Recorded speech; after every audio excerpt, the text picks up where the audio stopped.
श्री स्वामी समर्थ. नमस्कार मित्रांनो. वर्षभरात अनेक अमावस्या येतात, पण आषाढी अमावस्या इतकी विशेष का मानली जाते?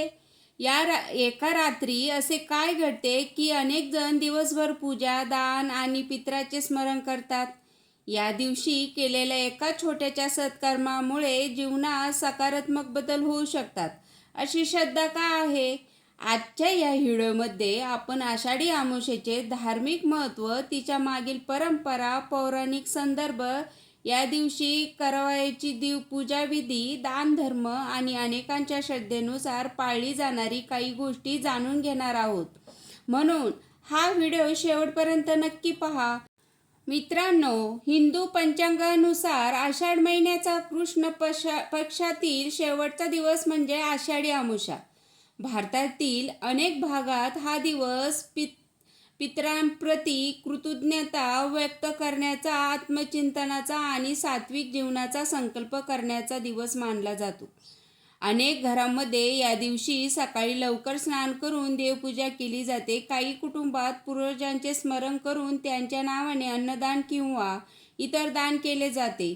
ही परंपरा श्रद्धेने पाळली जाते. याच काळात पावसाळा सुरू झालेला असतो, निसर्ग हिरवागार होतो आणि अनेक जण या दिवसाकडे नवीन सुरुवातीचे प्रतीक म्हणूनही पाहतात. त्यामुळे मनातील नकारात्मक विचार सोडून चांगल्या कृतीचा संकल्प करण्यावर भर दिला जातो. पण आषाढी अमावस्येचे महत्त्व केवळ परंपरेपुरते मर्यादित नाही. या दिवसाची संबंधित अनेक कथा, समजुती आणि धार्मिक संदर्भ आजही लोकांमध्ये सांगितले जातात. त्यापैकी काही अत्यंत रंजक आहेत. आपण जाणून घेणार आहोत आषाढी अमावस्येची संबंधित एक प्रसिद्ध पौराणिक कथा, तिचा अर्थ आणि या दिवसाला इतके विशेष का स्थान गेले आहे. मित्रांनो, आषाढी अमावस्येबद्दल अनेक श्रद्धा आणि परंपरा आपल्या समाजात प्रचलित आहे. वेगवेगळ्या प्रदेशात त्याची मांडणी वेगवेगळी आढळते, पण त्यामागील मुख्य भावना एकच आहे: पूर्वजांप्रती कृतज्ञता, ईश्वरभक्ती आणि सात्विक जीवन. असे सांगितले जाते की प्रत्येक माणसावर 3 ऋण असतात: देवऋण, ऋषीऋण आणि पितृऋण. यापैकी पितृऋणाची आठवण करून देणारी काही दिवस विशेष मानले जातात. आषाढी अमावस्या हा त्यापैकी एक दिवस असल्याची श्रद्धा अनेक ठिकाणी आढळते. पूर्वीच्या काळात गावागावातील लोक या दिवशी पहाटे नदी किंवा तलावावर स्नानासाठी जात असत. त्यानंतर देवपूजा करून आपल्या पूर्वजांचं स्मरण करत असत. काही ठिकाणी गरजू लोकांना अन्नदान, वस्त्रदान किंवा इतर दान करण्याची परंपरा आजही जपली जाते. धार्मिक ग्रंथांमध्ये दानामध्ये महत्त्व अनेकदा सांगितले आहे. श्रद्धेने केलेले दान हे केवळ दुसऱ्याचे उपयोगी पडत नाही, तर दान करण्याच्या मनातही नम्रता, करुणा आणि समाधान निर्माण करते. म्हणूनच या दिवशी शक्य असेल तेवढी मदत गरजू व्यक्तींना करण्याचा सल्ला दिला जातो. आषाढ महिन्यानंतर चातुर्मास सुरू होतो. अनेक भक्त या काळात सात्विक जीवन, नियमित प्रार्थना, नामस्मरण, वाचन आणि संयम पाळण्याचा संकल्प करतात. त्यामुळे आषाढी अमावस्या ही एक नवीन आध्यात्मिक प्रवासाची सुरुवात मानली जाते. मात्र एक गोष्ट नेहमी लक्षात ठेवा: कोणताही धार्मिक विधी करताना श्रद्धा, सद्भावना आणि विवेक महत्त्वाचा असतो. परंपरा परदेशानुसार बदलू शकतात. त्यामुळे आपल्या कुटुंबातील परंपरा किंवा जाणकार व्यक्तीचं मार्गदर्शन घेणे योग्य ठरेल. आपण जाणून घेणार आहोत या दिवशी कोणती पूजा केली जाते, कोणत्या गोष्टी श्रद्धेने पाळल्या जातात आणि दिवस अधिक मास सात्विक पद.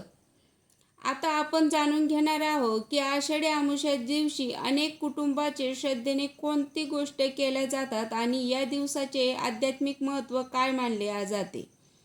सकाळी शक्यतो लवकर उठून स्नान करावे.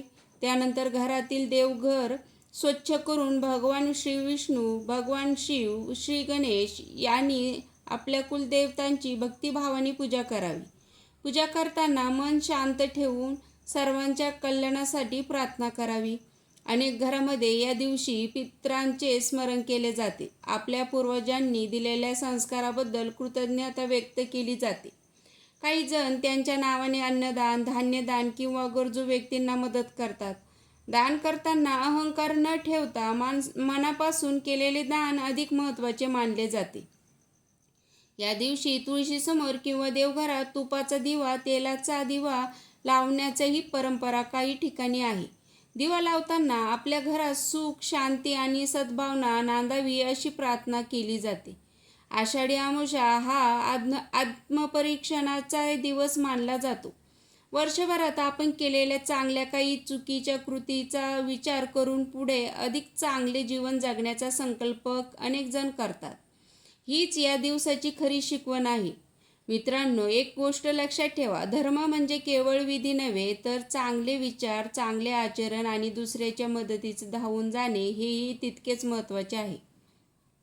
त्यामुळे या दिवशी एखाद्या गरजूला अन्न देणे, पक्ष्यांसाठी पाणी ठेवणे, जनावरांना चारा देणे किंवा एखाद्या गरजू विद्यार्थ्यांना मदत करणे हे देखील अत्यंत पुण्याचे काम मानले जाते.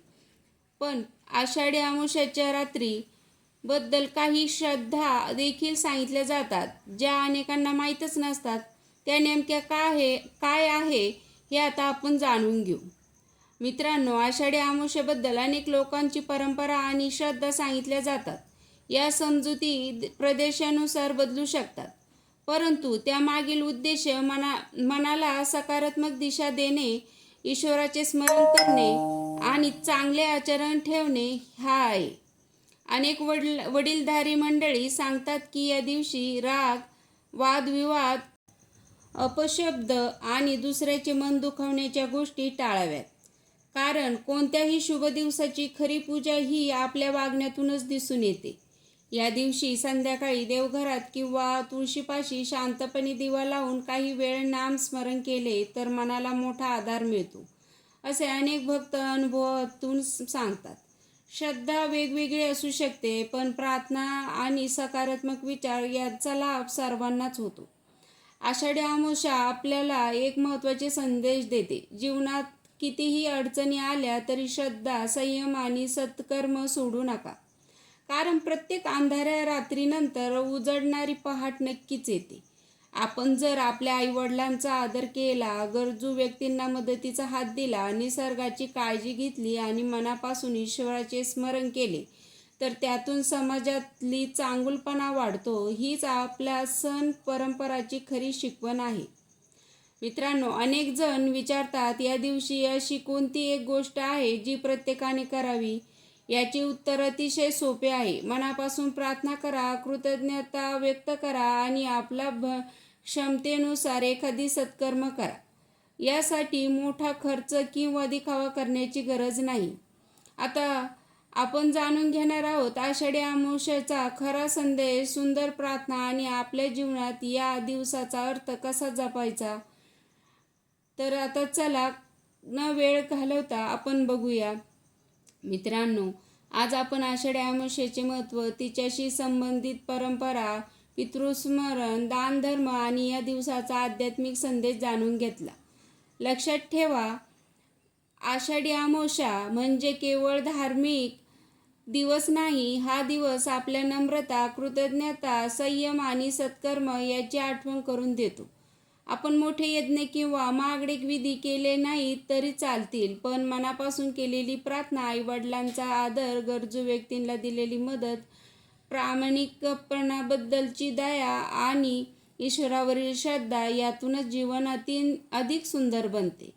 चला आता सर्वजण मनोभावना प्रार्थना करूया. हे परमेश्वरा, आमच्या घरात सुख, शांती, समाधान आणि आरोग्य नांदू. आमच्या पूर्वजांप्रती आम्हाला सदैव कृतज्ञ राहण्याची बुद्धी दे. आमच्या हातून सत्कर्म घडू दे. आमच्या मनातील अहंकार, मत्सर आणि द्वेष दूर कर. सर्व जीवाचे कल्याण हो. ओम शांती शांती शांती. मित्रांनो, जर तुम्हाला हा व्हिडिओ आवडला असेल तर आपल्या कुटुंबासोबत, या मित्रांसोबत नक्की शेअर करा. अशाच धार्मिक, आध्यात्मिक आणि माहितीपूर्ण व्हिडिओवर आपण चॅनलला सबस्क्राईब करा आणि बेल आयकॉन दाबायला विसरू नका. कमेंटमध्ये लिहा श्री स्वामी समर्थ आणि तुमच्या आयुष्यातील चांगल्या अनुभवाबद्दल आम्हाला सांगा. पुढल्या व्हिडिओमध्ये आपण आणखीन एका महत्त्वाच्या धार्मिक विषयावर सविस्तर माहिती घेऊन भेटू. तोपर्यंत श्री स्वामी समर्थ. जय जय रघुवीर समर्थ.